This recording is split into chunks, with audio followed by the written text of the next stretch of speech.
Yeah, when I found out I was going to be playing young John Goodman as Bill Randa, it was a little intimidating. And then they reassured me, like, you don't have to be John Goodman. And I said, great, because I can't do that.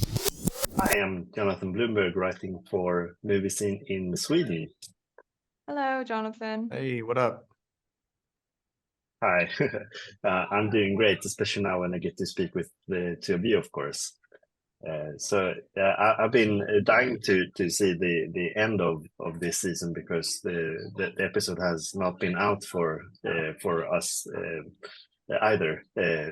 But I saw them last night finally. I love this season. So I'm really happy to be able to speak with you both now. Cool. Great.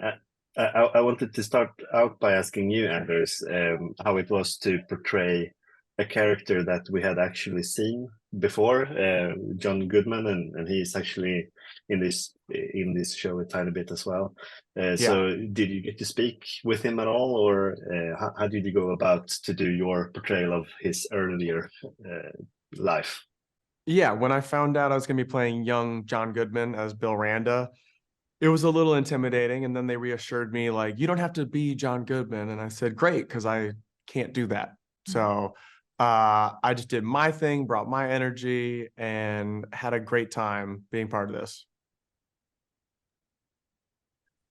And my next question, I want you both to answer.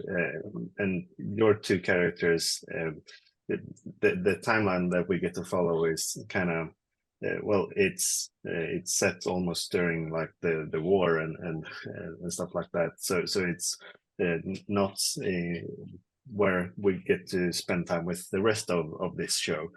So I wanted to know how that experience was for you guys, and if that was very much different from the rest of the cast.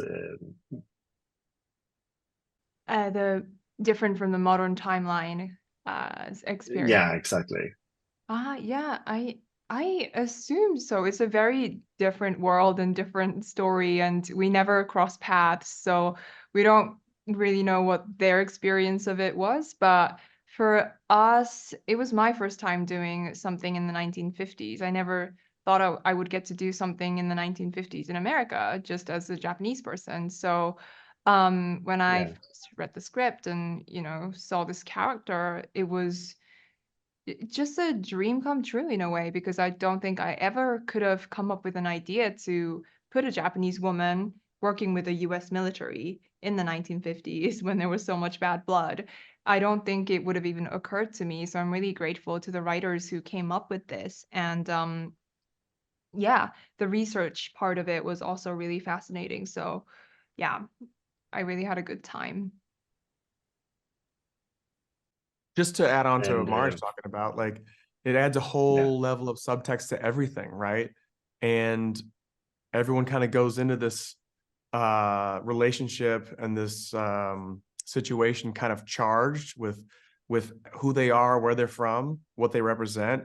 And as those things peel away and the human stories start to evolve, and then these people who find out they have a common goal or common interest start working together, they become super close, and then I think you see that in the modern timeline, um, that it's more evolved, right? Obviously, things have come a long way, and like the diverse cast of the modern era in the show kind of doesn't have the same subtext, you Hmm. know? Yeah, it's true. I think, we get to hear Billy Anders's character's history a little bit in the second episode, and we never really explicitly get to hear what Keiko's story was. But I think all of our choices, like Anders, me, Wyatt, the way we played our characters, we wanted to bring those nuances into, like maybe for instance, the way I react to Anders sort of facing his own trauma, like we wanted it to read in those subtle ways that we all, we were at odds with each other, but we can, like, after the fact, we can all kind of relate. And that's the beginning of like their bond. So, Yeah. Thanks a lot for taking your time to speak with me, and best of luck with the rest of the season. I sure hope that we get more seasons as well in the future. thank So you. thanks a Thanks, lot. buddy.